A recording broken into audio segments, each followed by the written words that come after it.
Здраво, добро дојдовте уште едно видео, каде што ова видео ќе збориме за индуцирани мутации. Значи, индуцирани на некој начин може да се каже дека се предизвикани мутации, и кога обично некој збори за нешто дека може да предизвика мутација, обично се мисли на индуцирани мутации, например некој надворешен агенс кој може да предизвика промени кај ДНК, и во зависност од природата на физичкиот агенс кој делува, тие може да се поделат на хемиски, физички или биолошки агенси кои може да предизвикаат индуцирани мутации. Значи имаме хемиски, физички и биолошки агенси кои може да предизвикаат мутации. И тие супстанции кои припаѓаат дали на хемиски, физички или биолошки се наречени мутагени фактори, значи мутагени. Без разлика од која природа се, кој може да предизвикаат мутации. Сега интересно е дека мутациите обично на ниво на ДНК, значи ова кој е ДНК, често се случуваат на одредени места, значи не се случуваат равномерно низ целата ДНК. Значи пример ако си речеш дека се случајни, дека може да се случат на кое било место од ДНК, дали тука или тука или тука, статистички би виделе на униформна распределеност, така кај некој овдега се случила мутација, кај некој тука, ама би следела некоја си стандардна распределба, која на секаде отприлика исто да биде. Но интересно е што се среќаваат така наречени hotspots, односно места, да звучи како на Wi-Fi или hotspot, на места од ДНК се случува многу повеќе мутации него на други места, например на овие места од ДНК, да речеме дека овие се тие hotspots,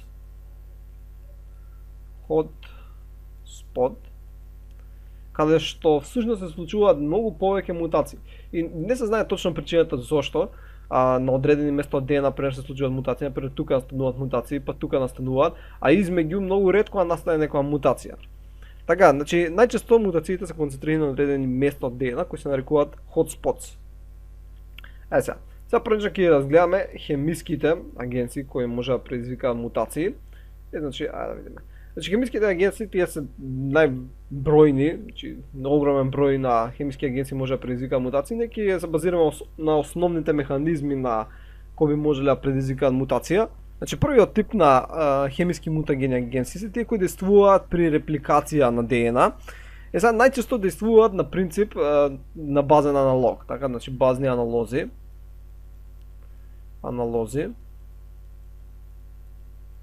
Што всушност значи дека се некои хемиски соединенија кои имаат слична хемиска структура како одредена азотна база. Така, и овдека сега имаме еден пример, инаку тоа постојат огромен број на примери, значи хемиските соединенија се наистина голем број.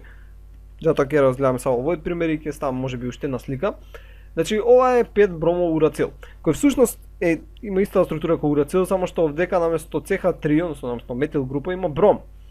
Сега, тоа предизвикува да електронската конфигурација кај него е толку нестабилна што постојано преминува помеѓу кето и енолна форма, како што зборавме кај таутомерија, така што може и да се врзува и со аденин и со гуанин.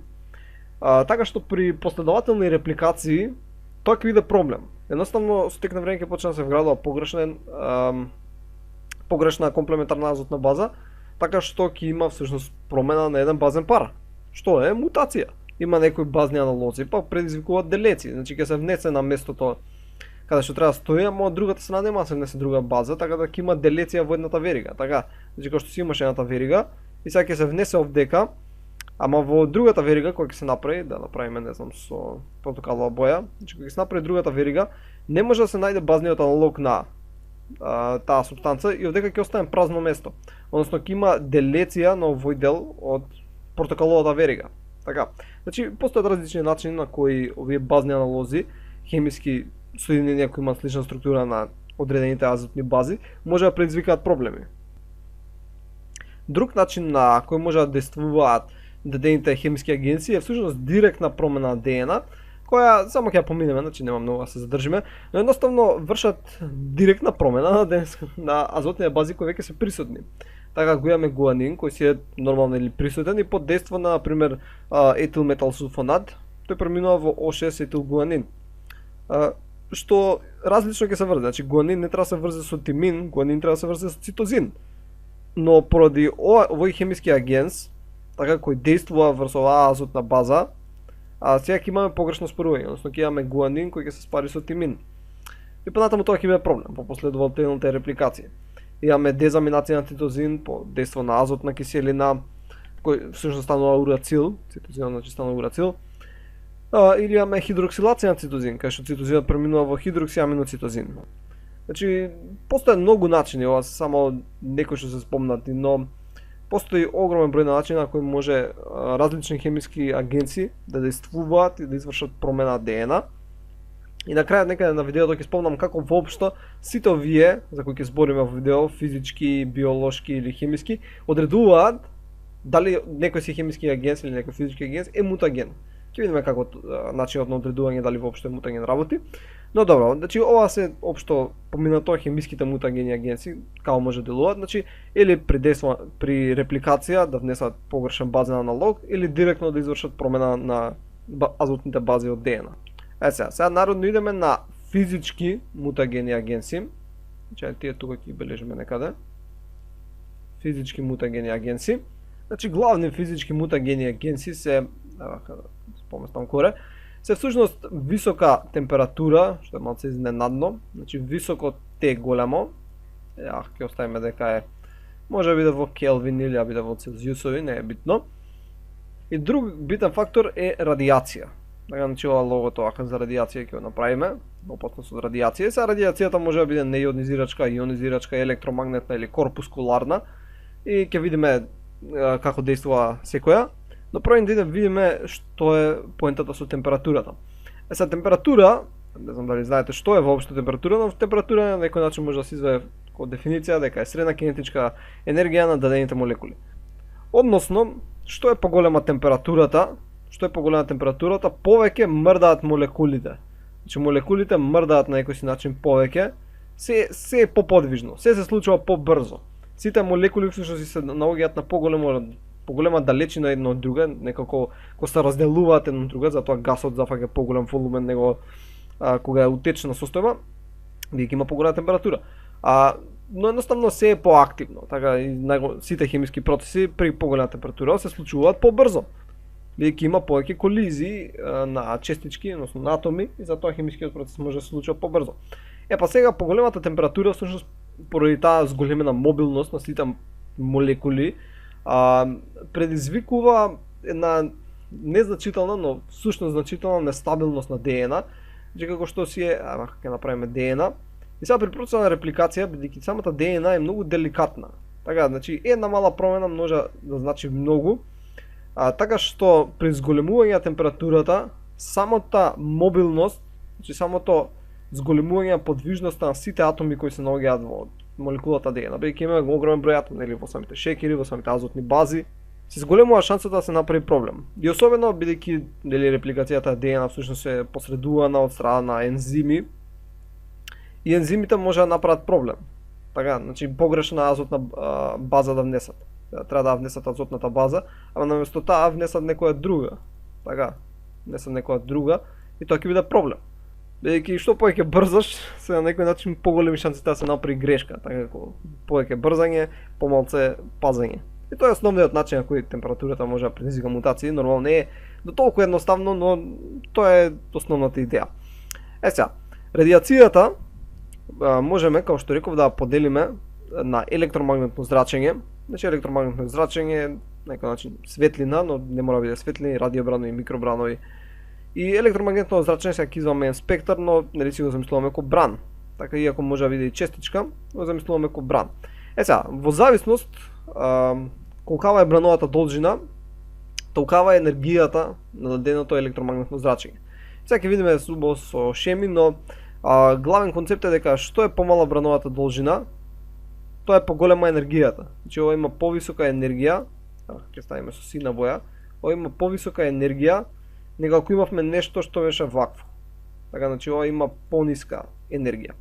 И едноставен начин ова да го запамтите е да речеме да ставиме некои граници од тука до тука. И што повеќе бранови можеш да вклопиш внатре тие граници, тоа повеќе енергија ќе имаш. Например, ако имаш ниска бранова должина, мала бранова должина, да речеме можеш да ставиш 1, 2, 3, 4, 5, 6, 7 бранови во некој си даден обсек на должина. Ако имавме долга бранова должина, да речеме дека можеш да ставиш 2 брана. Сега 2 брана е помалце од 7 или колку беа тука 8 брана, така што ова горното има поголема енергија, него ова долното, ова има помала енергија. Значи тоа е главниот концепт. Што е помала браната должина, толку е поголема енергијата. Сега една слика со која најверојатно сте запознаени, сигурно сте ја виделе оваа слика барем некаде. Кој е ова еден спектар на различно електромагнетно зрачење, зависно од брановата должина. И овдека кон десно можеме да гледаме дека инфрацрвена светлина, така која има пониска бранова должина, но тоа е најчесто топлина, тука кон лево е ултравиолетова, рентген зраци, поидат овдека да ги бележиме гама зраци, поиде космичко зрачење. Така тука ставиме С, космичко зрачење. Тука е инфрацрвена, тука треба да има подобро ќе беше да земам некоја друга табела, но веќе тргнавме. Треба да има микробранови и треба да има радиобранови. Значи ова ти е всушност радио. Така ова ти се тука радио, тоа што го слушаш на радио. Микробрановите е тоа микробранова печка што се грее. Инфрацрвено е топлината од сонцето. Видлива светлина е тоа што го гледаш со окото, тоа што можеш да го детектираш. И еве на видеата светлина поделено од 400 до 700. Но зошто не е се ова важно? Знаеш, сега навлегуваме во физика, се рече што ми е се ова важно. Важното е поради тоа што, например, оваа некаде до овдека некаде до UV светлина, целото овој тука спектар на електромагнетно зрачење не може да предизвика ионизација. Сега, што беше ионизација? Кога имаш еден атом, у центарот имаш позитивно јадро изградено од протони и неутрони, и имаш електрони кои се наоѓаат околу и вртат во орбитали. Така. Сега, кога удира некој си електромагнетно зрачење, електромагнетен бран, тоа се абсорбира од електроните. Сега зависно од кој е атомот, кој е соединението, колку електрони има последната љушпа, од многу фактори, зависи дали тоа соединение ќе го абсорбира дадениот електромагнетен бран или ќе го пропушти, или пак ќе биде толку силен што всушност ќе се избие овој електрон, значи овој електрон ќе се избие надвор од соединението. Така да ако ова соединение беше некој си соединение X, сега тоа ќе проминеше во X плюс. Зошто? Бидејќи ќе имаше еден електрон помалку него во својата неутрална состојба. Дека е неутрална, така и колку што има протони, толку има електрони, а дека има помалку еден електрон, затоа има повеќе протони и затоа е позитивно. И ова ќе беше јон. Така, јони се секој атом кој има плюс или минус електрони, кој не е електронеутрален. Сега, се што е под UVC, неки UV плюс се дели на А, Б, С, значи имаш UVA, UVB, UVC, се што е под UVC, значи од UVB и натаму, нели, микробранови, радиобранови, не предизвикуваат ионизација, не предизвикуваат ова изфрлање на електрони од дените атоми. И поради тоа тие не се мутагени. Сега, сите што се над UVC, значи сите што се над UVC, ќе бележиме во оваа насока, имаат доволно висока енергија да може да избијат електрон. Така да они избиваат електрони и прават иони. И затоа се нарекуваат ионизационо електромагнетно зрачење. Сега некој ќе се рече што голема работа ако направат ион, така. Но всушност во самата молекула на ДНА, ево дека ќе отидеме барем на оваа слика, сите атоми, да речеме и ова, и азотот, овдека тој е изграден од електрони. А електроните зошто се битни? Електроните се тие кои всушност ги градат хемиските врски. Пример овдека, ака да зумираме уште малце, добро не може баш. Електроните се тие кои се наоѓаат помеѓу две хемиски врски. Така. Мислам една хемиска врска помеѓу два атома. Има електрони таму. Не зависи дали е пи, дали е сигма врска, но главното е тие се изградени од електрони. Сега, избивањето на електрони може да наруши таа хемиска врска или воопшто да наруши структурата на атомот и поради тоа, например, овој тука ако го отстраниш, целиот овој прстен ќе се распадне. Ако се распадне целиот тој прстен, аденин не може да се спари со урацил, односно тимин, и поради тоа целиот овој базен пар на некој начин пропаѓа. Се поради тоа што дошло до ионизација на еден од атомите од молекулата. Сега најчесто ова не е голем проблем. Се ионизираат голем број атоми од различен број молекули, но кај структурата на ДНА тоа е проблем бидејќи ДНА толку специфична што ионизација на еден атом предизвика проблем. Сигурно на пример сте слушнале дека UV лампи се користат за стерилизирање на површиност, но убивање на бактерии. Бидејќи ја земеш бактеријата и пуштиш UV, така, и прави толку многу мутации што таа не може да се ги извршува своите процеси, бидејќи прави цело време фалш протеини, расипани протеини, не може да се ги извршува процесите и умира. И така, значи тоа е ионизирачко зрачење кое може да биде електромагнетно и освен УВ, нели, како што реков, постојат и гама и космички зраци, но и рентген, нели, тоа кој го среќаваме, кој идеме на пример во болница, треба да се снима нешто некоја скршена коска или слично. И затоа тие се ставаат ни оловни кокошули се носат, бидејќи оловото е еден од најгустите елементи и абсорбира голем дел од зрачењето. А луѓето таму што работат со бенефициран стаж, мислам. Но добро, се спомнав дека можеме да имаме електромагнетно, кое е во вид на брано, и исто имаме корпускуларна радијација.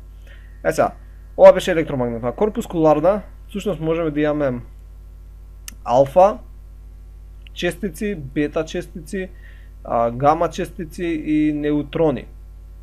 Сега, алфа честици е за всушност хелиумски јадра, значи не е ништо посебно, бета се всушност на некој начин електрони, гама веќе се повисоко енергетски честици и веќе нема навлегуваме у деталите како всушност овие се произведуваат, како всушност прават проблеми, но важно е да ги спомнем бидејќи не е само зрачење, значи постојат и вакви честици кои може да предизвикаат промени врз ДНК и неутрони, значи неутрони знаете се наоѓаат во јадрото. И ако навлезат тој атом всушност прават дестабилизација на атомот и атомот некој потежок елемент може да се распадне на два полесни елементи и со тоа ќе направи проблем. Значи буквално може, мислам дека имаше ваков начин каде што азотот може да премине во јаглерот, ако биде бомбардиран со доволно неутрони.